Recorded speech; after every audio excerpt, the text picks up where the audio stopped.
On this episode of What's Going On with Shipping, an executive order is aiming to restore America's maritime dominance.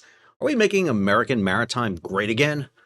I'm your host, Sal Mercogliano. Welcome to today's episode. So with that opening, I guaranteed I either made half my audience very happy or I pissed off the other half of my audience. Can't win with these things. I'm going to be talking about the executive order signed by President Trump yesterday at the White House, April 9th, 2025. And what does that mean going forward? This does not mean I am endorsing presidential actions. I am just telling you what this executive order says and my perspective on it as it deals with shipping. That's it.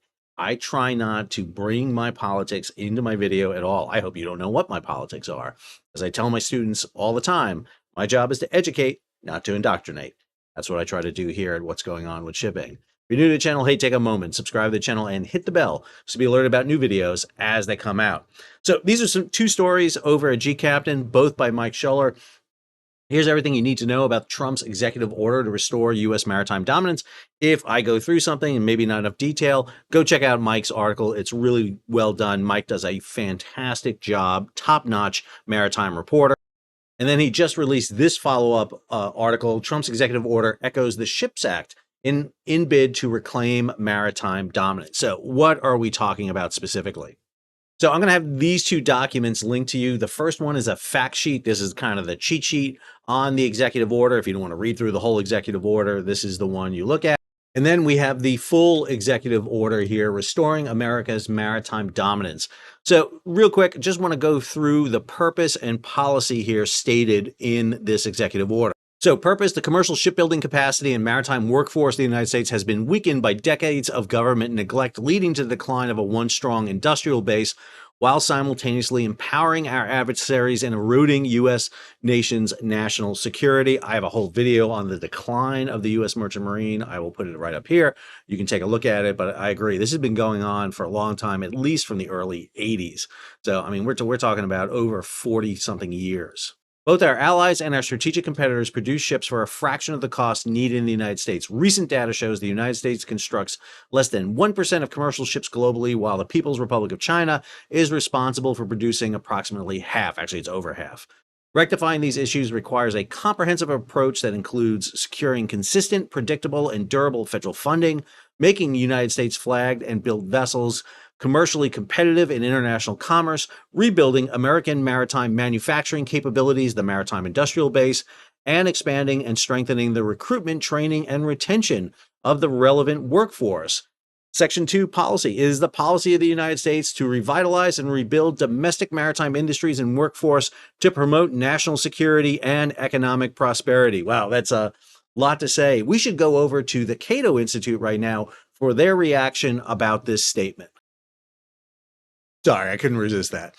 So let's take a look at what is put into this executive order. Now, it's a long executive order, and I'm going to try to make this as interesting as I can, but understand it is an executive order, so there are some elements to it. The heart of this executive order is Section 3, the Maritime Action Plan. Within 210 days, we assume these are calendar days. If it's a calendar day, this was signed on April 9th, that makes this November 5th. The Assistant to the President for National Security Affairs, the APNSA, that is the National Security Advisor, that is Mike Waltz, former congressman from Florida, in coordination with the secretaries, and this is one of the big sticking points here, this goes across multiple agencies here, Secretaries of State, Defense, Commerce, Labor, Transportation, and Homeland Security, just small little departments in the U.S. government, along with the U.S. Trade Rep, and the heads of executive departments and agencies, deemed appropriate by the National Security Advisor, will submit a maritime action plan to the President through the National Security Advisor and the Director of Office of Management and Budget. OMB is really important here because there's no money attached to this. They have to have money to fund this. And so OMB is going to be playing a big role, and we'll talk about where the money is going to come from in this to achieve the policy set forth. Now, the OMB director, in coordination with the National Security Advisor, shall be responsible for all legislative, regulatory, and physical assessments related to the Maritime Action Plan. And the MAP, the Maritime Action Plan, shall, to the extent permissible and consistent with applicable laws, include the Buy America Act. Is obviously a very big issue that they want to address. All right. Maritime Action Plan, 210 days. That's a lot to look at. How are you going to do it? Well, they break this executive order into several steps. And they come at different points: 30 days, 45, 90 days, 180 days, and then eventually the Maritime Action Plan. So let's look at them chronologically, because I think that's the best way to look at them. So within 30 days, there are two issues that are at play here. The first one is one that warms my heart a bit. I'm not going to lie. This is a good one.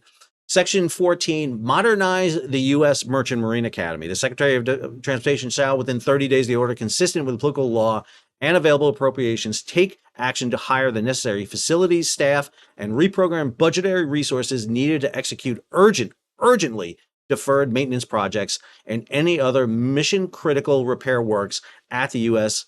Merchant Marine Academy. For those of you who don't know, since 1942, we've had a Merchant Marine Academy. Actually comes into fruition in 43, but it started in 42 during World War II. The Merchant Marine Academy is a service academy, just like West Point, the U.S. Military Academy, the U.S. Coast Guard Academy up in New London, the U.S. Naval Academy in Annapolis, and the U.S. Air Force Academy out in Colorado Springs. The Merchant Marine Academy is a fantastic institution, not quite as good as the one across the river, which is the New York Maritime College, which I attended, but the Merchant Marine Academy is a fantastic organization. Now, there is legislation pending. H.R. 2429 was submitted by Representative Carabino, along with several others. This is a bill to direct the Secretary of Transportation to develop and implement a comprehensive campus modernization plan for the U.S. Merchant Marine Academy. I have the solution for the U.S. Merchant Marine Academy. It's very easy. Get rid of the friggin' mold and fix the damn buildings. It's easy. There is no money in the budget for facilities, maintenance, and upkeep at the U.S. Merchant Marine Academy, at least not enough. Buildings are literally falling down. There are rooms that don't have heat. They don't have air conditioning. The midshipmen there are treated like crap. This is just after an event that took place at the Academy where several of the midshipmen were awarded medals for coming under fire while serving on board ships with the Houthi. The U.S. Merchant Marine Academy is the only service academy, only one, that sends its cadets midshipmen out into the line of fire during periods of conflict. Matter of fact, they have an annual banquet to commemorate the 142 midshipmen that were killed in the U.S. Merchant Marine Academy during World War II. It makes it very distinct that they have a battle standard. And the U.S. Merchant Marine Academy is absolutely essential for really creating merchant marine officers, along with the state maritime academies. But this is something that we've been talking about for a long time, and this is priority one in this bill. It's really interesting that Secretary Duffy, who was just there, has raised this issue up. The other element that's in here is Section 20. This is also due within 30 days.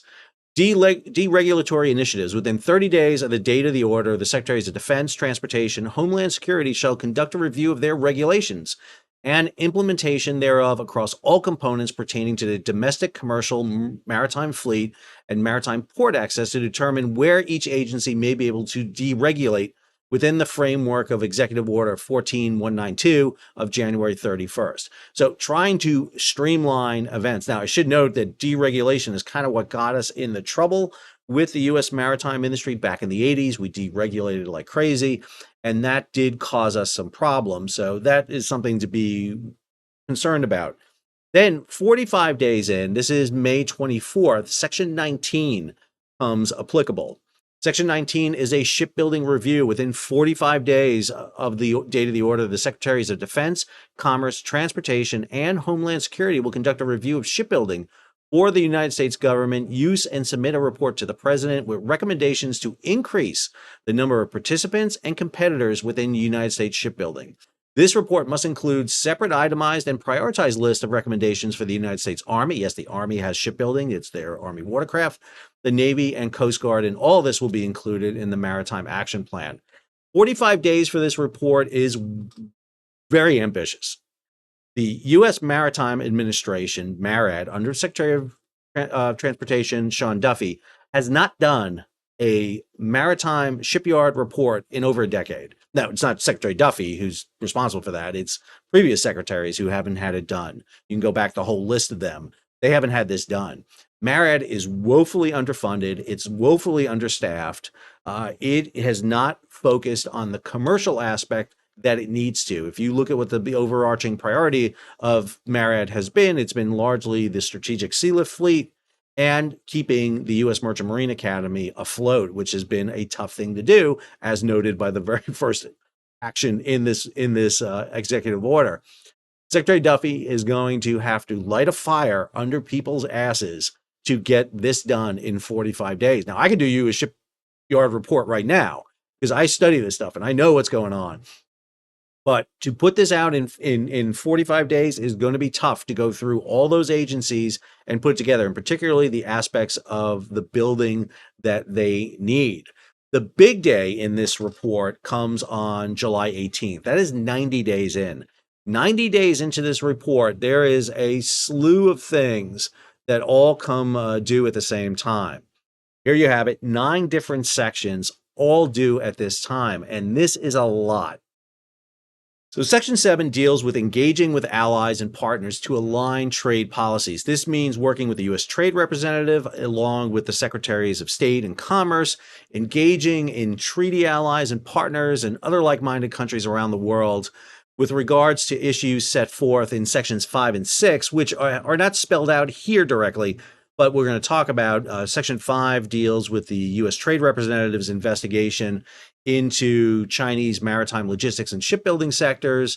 This is the port fees that we've talked about on this channel before. The other deals with the enforcement of harbor maintenance fees and charges. We're going to talk about those in a little bit. Section 8, kind of on the similar terms, reduces dependence on adversaries through allies and partners. Once again, working with the Secretary of Commerce, the Assistant to the President for Economic Policy. They will recommend to the National Security Advisor, the OMB Director, incentives to help shipbuilders be domiciled in allied nations and then to partner to undertake capital investments in the United States. We just had 2 big events take place. Hanwha has bought into Philly Shipyard, and then we had a memorandum of understanding signed between Huntington Ingalls and Hyundai Heavy Industries. So we're already kind of seeing that starting to take place. Section 11 deals with establishing maritime prosperity zones. So you're dealing with the Departments of Commerce, Treasury, Transportation, Homeland Security, and you're trying to identify opportunities to incentivize and facilitate domestic and allied investment in United States maritime industries, waterfront communities, through the creation of these maritime prosperity zones. This kind of falls in line with earlier efforts to create industrial and manufacturing zones. Here we're doing it with maritime prosperity zones. Section 12 talks about a report on maritime industry needs. So Secretary of Transportation, along with Homeland Security, along with other agencies, will develop a report that will include any federal programs that provide financial and regulatory incentives for the United States shipbuilding, shipping, and shipbuilding supply chains. Talk about the Maritime Administration programs, such as the Tanker Security Program, Cable Security Fleet, Maritime Security Program, basically all those elements, including support for not just the U.S. Merchant Marine Academy, but also the U.S. State Maritime Academies. It'll look at domestic cargo preference laws. This includes the Military Cargo Preference Act of 1904. This is the one that requires basically all cargo for the U.S. government to be shipped on U.S. ships.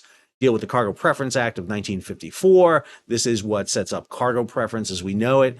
Basically, what can we do to incentivize putting more cargo onto U.S. ships? And cargo preference is one of those key areas. They're also going to look at means to support the industry, including modifications of existing programs, new programs, tax and regulatory relief. One of the things I would talk about is, hey, if you ship your goods on a U.S. flag vessel, maybe no tariffs. That would be great, right? Come in tariffs free. Drop those tariffs. Again, we're down to 10% tariffs on all countries except for China, which is up at I don't know how much right now. It keeps going up. But if you ship on an American flag vessel, hey, no tariffs. I'll bet you get a lot of cargo going on American ships right there. And the last part is work with the National Security Council and the Office of Management and Budget on the cost and benefits of increased cargo preference rates, including on liquefied cargo carriers, LNG, LPG, tankers, and military useful vessels. Let's make vessels that carry key commodities, national security assets, and then we can work to get you a national security, maybe a benefit of some kind to lower the cost. All of that is really essential, and that's Section 12. Section 13, expand maritime training and education. This will look at state, defense, labor, transportation, education, if education's still around, homeland security, deliver a report with recommendations to address workforce challenges in the maritime sector. We know the military is doing this with their sub program to get more people building submarine construction. This is obviously up in New London at Electric Boat, but also down at Newport News with Huntington Ingalls and a few other yards around. This report's going to include issues like the current number of credentialed mariners. We're supposed to get a MARAD manning report sometime soon, and it's my understanding it's bad. I mean, it's not a bad report, it's bad in its numbers. We are woefully short of having sufficient numbers in the Merchant Marine. They'll also look at establishing new and existing programs at maritime academies, including training. We need to be working with high schools and community colleges more. Identify requirements for credentialing mariners that are unnecessary, insufficient, or unduly burdensome, and provide recommendations for reform. I can fix that now. Get the credentialing out of the Coast Guard. Privatize it, give it to the U.S. Maritime Administration, get it out of the hands of the Coast Guard. Coast Guard doesn't want it. They don't fund it enough. It is a mess.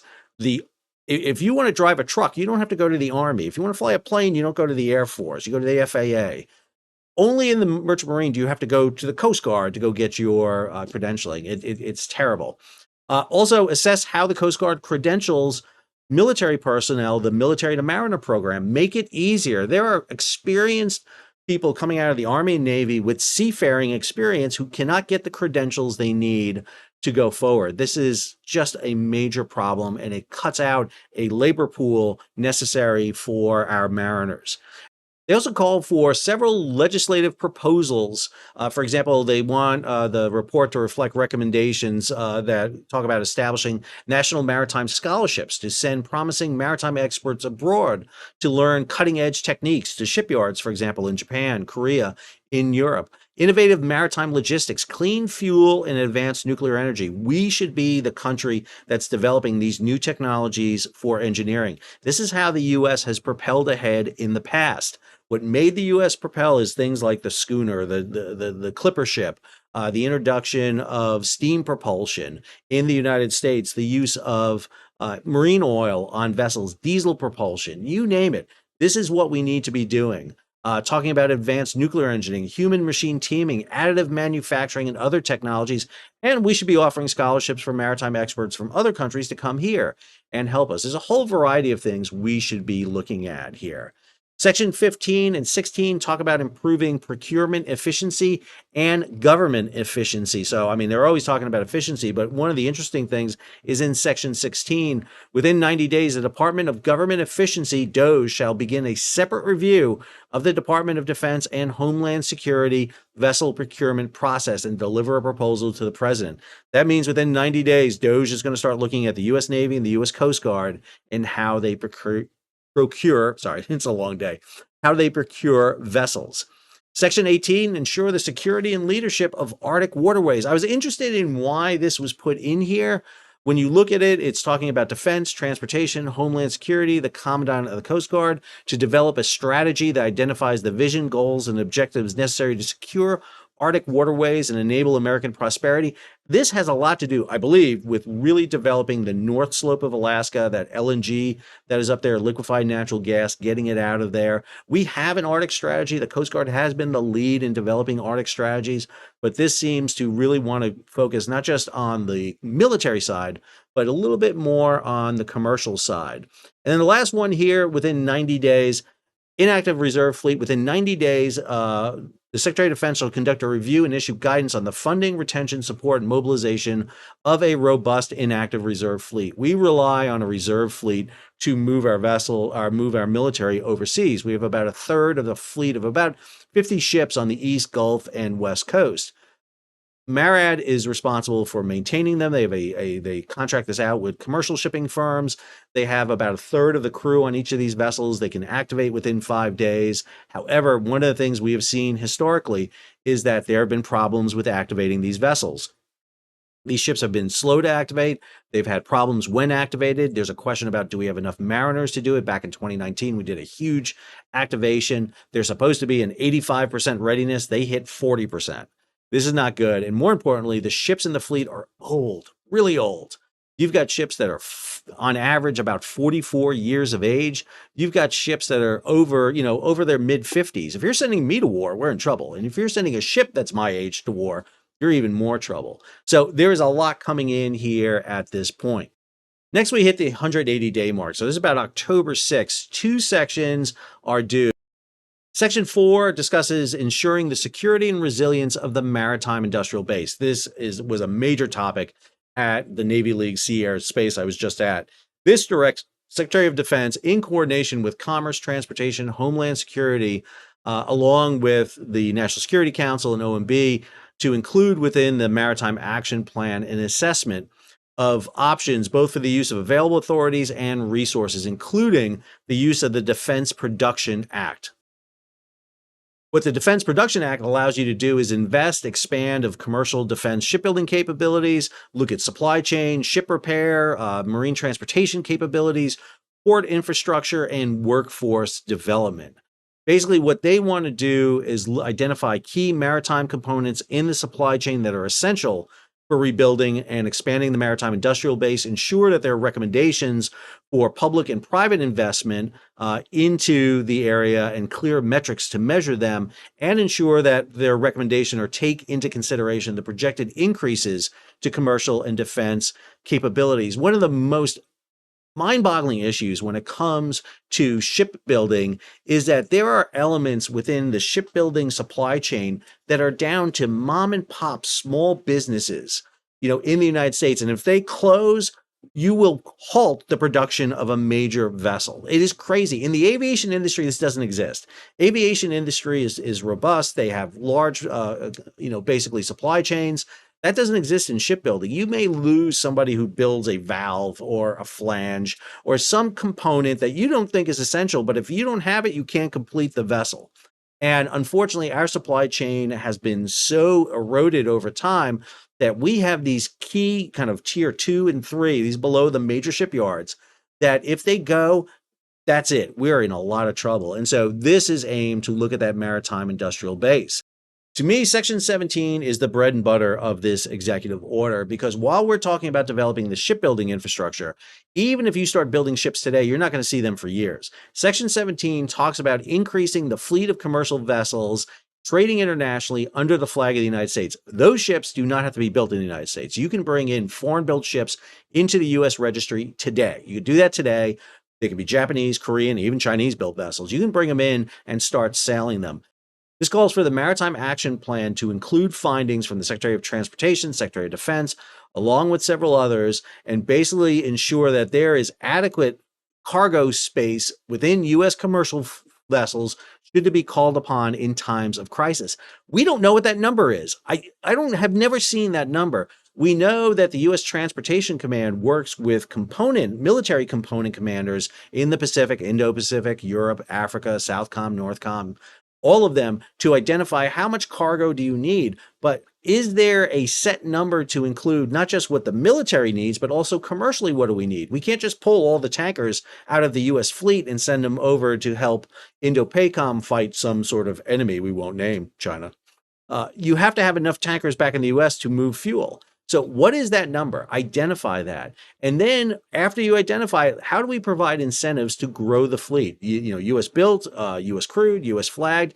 How do we do that? Again, we can bring in ships immediately here. We need to increase the participation of U.S. flag vessels in the international fleet. This could include enhancing existing subsidies to cover construction and operation or modification of the vessels. I think we need to be talking about some old school things that can be used. For example, one of the programs used historically for years in the U.S. Merchant Marine was build and charter. The U.S. government identifies needs for vessels. The U.S. government contracts with a company to build the vessel and then gives them a set charter period to run that vessel. For example, if the DoD, Department of Defense, has long-term need for tankers, then let's go build, instead of chartering tankers and reflagging them in, let's also go and build tankers. Give them a 5, 10, 15-year contract, and we operate them. And if we cancel the contract, the U.S. government takes the ship back. We can lease the ships to commercial firms and let them use it. We could be the U-Haul of shipping if needed to be.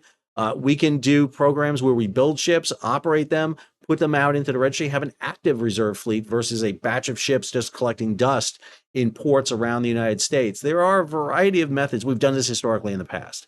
We did it with the Mariner class in the 1950s, where we built 35 C4s and gave them out to commercial firms to operate, and they eventually, most of them bought those vessels from the U.S. government. Or we do build and charter. We did that with tankers for years for Military Sea Lift Command. We did it with the Maritime Prepositioning Ship. So there's a lot of programs we can do right now to get this program up and running.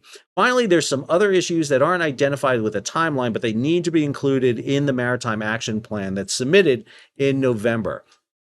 So Section 5, actions in the investigation of the PRC's unfair targeting of maritime logistics and shipbuilding. So this is the 301 report being done by the U.S. Trade Representative looking at port fees. We've seen stories come out here that we expect to hear something from the U.S. Trade Rep on April 17th. We think they're going to modify their port fees. We already heard through a testimony by the U.S. Trade Rep on Tuesday that they do not intend to make the fees cumulative. In other words, you're not going to stack fees on top of other fees. They wanted to get insight from people who operate and, more importantly, customers, shippers who use ships to move cargo, and they got an earful. They got a lot. They are definitely going to modify that. But this section talks about working with the USTR to coordinate their actions. In particularly, one of the things they want to do is coordinate with appropriate agencies to collect information. They want to coordinate with the Attorney General and the Secretary of Homeland Security to take steps to enforce any restrictions, fees, or penalties or duties. These fees are going to be really essential because fees generated under this will go into the Maritime Security Trust Fund, and that trust fund will help pay for all of this, as we'll talk about. Section 6 talks about the collection of harbor maintenance fees and other charges. Some shippers have been getting away with not paying harbor maintenance fee by bringing their cargo into Canada and Mexico and then coming across the land border. Well, they still need to pay the harbor maintenance fees that they would normally pay. And so this really invests CBP, Customs and Border Protection, to look at ways to engage and do that. Section 9 talks about that Maritime Security Trust Fund. This is how you're going to fund a lot of this. These are going to look at existing and new tariff revenues, fines, fees, other ways to basically establish a reliable source of money to help generate the production and building and incentives we're talking about. And then Section 10 talks about Shipbuilding Financial Incentive Program. This works with the president's budget. This is going to work with the Secretary of Transportation, coming up with a legislative proposal that will be included in the Maritime Action Plan that basically aims to incentivize private investment in the construction of commercial ships and, more importantly, in the supply chain. U.S. Is the fourth largest owner of ships in the world. U.S. investors, fourth largest owner of ships in the world. Yet we have the 21st largest merchant marine in the world. To me, that is a big issue. How do we get Americans to invest in American ships? And right now, there is a move to do that. There is a lot of money being flowed out there right now to talk about this. All of this entire executive order, when it is done in November and you get the Maritime Action Plan, has got to be done in conjunction with the SHIPS Act, which right now is off into committees. Reminder, the SHIPS Act by Senator Mark Kelly, Democrat from Arizona, and Senator Todd Young, a Republican from Indiana, along with former Congressman Mike Waltz, Republican from Florida, and Congressman John Garamendi, Democrat from California. The SHIPS Act has a couple of key features in it that I want to see connected to this. I think what the SHIPS Act aims to do is legislate some of the elements that are in the executive order. So, for example, one of the things they talk about is creating a maritime security advisor. That maritime security advisor should be the person who will enact that maritime action plan that comes out of this executive order. He can do that through the Maritime Security Board that will have interagency components, and that will go into the national maritime strategy that should be developed coming out of this executive order and funded through that Maritime Security Trust Fund. The SHIPS Act also calls for the introduction of 250 ships in the next 10 years into what's called the Strategic Commercial Fleet Program, and a variety of other elements that are included in there. One of the things that it goes into more detail with the SHIPS Act is a 25% investment tax credit. We don't quite see that specifically in the executive order, but there is room to include it in there. I think the executive order is a great first start. I'm happy about it. I'm ecstatic. I'm just really happy we have it signed and it's out there. However, it is ambitious to do all these things in the time frame set: 30 days, 45 days, 90 days, 180 days, and then eventually 210 days. I'm not sure we went with 210 days. It's a weird number, but they did have this in November so that you can get it going, and by the next session of Congress, which kicks off in January of 2026, start maybe legislating some of this.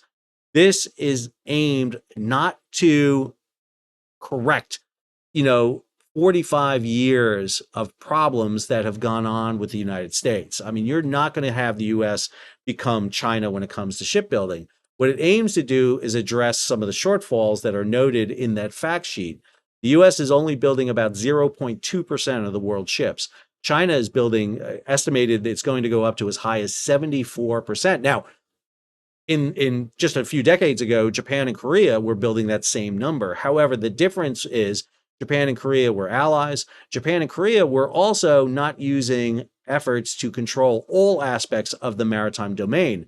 0% of containers used to move commodities around the world are built in the US. 96% are built in China. During the global supply chain crisis, trying to get an empty container was nearly impossible because China not only built them, but they controlled the companies that leased them. That's not included in here. 0% of the ship-to-shore cranes in the US are built domestically compared to 80% in China. These are the ZPMC cranes. Understand, the reason you buy ZPMC cranes are they're cheap, and more importantly, they'll bring them over fully built and deploy them for you on their heavy carriers, which also serve a military purpose, those heavy lift carrier ships. Finally, China state-owned software is being installed in port operations across the U.S. with limited to no alternatives. China is not only trying to be a horizontal integrator and take control of different levels, but they're vertical integration. They're trying to take over all aspects of maritime shipping. That's what makes it so dangerous in some ways. People are seeing this and saying, wait a minute, China's got, they've got if you add up China and Hong Kong together, they've got the second largest flag fleet in the world. COSCO, the Chinese overseas shipping company, is the single largest owned shipping company in the world. The Chinese State Shipbuilding Corporation is the biggest shipbuilding corporation, build over 20% of the world's ships just by itself. Chinese mariners are starting to rise in numbers and potentially challenge Philippines for the most dominant nationality afloat. You have the port issue with C.K. Hutchinson and Chinese port control around the world. This is what the issue is. And if the U.S. wants to be a world power, if it wants to be, quote unquote, a sea power. Remember, a sea power is not just having a navy. It is, thanks to my buddy, Dick Lambert, a maritime power. Read Neptune Factor, Alfred Thayer Mahan, and the concept of sea power. You'll understand that what Mahan was talking about was not just military power, the decisive naval battle. He's talking about trade and commerce. Great book, by the way. We will wait and see. This is not a pro-Trump statement. This is talking about an executive order that was signed by the President of the United States and what it's aiming to do. In my very long life here, looking at maritime things, since I graduated from the State University of New York Maritime College, now nearly a long time ago, longer than I want to admit, all I've seen is the U.S. maritime industry decline. I've seen it in shipbuilding. I've seen it in ships. I've seen it in crews out there. And what this is trying to do is stop the bleed and really stabilize it, then hopefully start to see a bit of an uptick in it. That's what I think it's trying to do. Yes, it's directed against China. There's a lot of focus against China, but in truth, I think it's really trying to create a infrastructure base where the U.S. maritime industry, shipbuilding, the mariners, the shipping, can build itself back up. I would love to see in my lifetime this number start to go back up. I think it would do us a great thing. Plus, it's commercial shipping.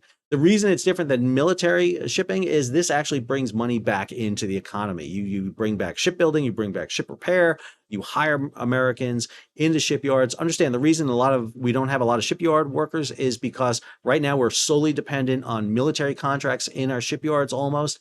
And when a ship contract goes up with the government, you lay off your workers and those workers go and find other jobs. If we had consistency in shipping, I think you would see a lot more retention in the shipping industry. I hope you enjoyed today's episode. If you did, hey, take a moment, subscribe to the channel and hit the bell so you'll be alerted about new videos as they come out. Leave a comment, share it across social media, and if you can, support the page. How do you do that? Well, you can hit the super thanks button down below. You can give it a big thumbs up. You can share it across social media, or you can head over to Patreon and become a monthly and yearly subscriber. Until our next episode, Sal. Signing off.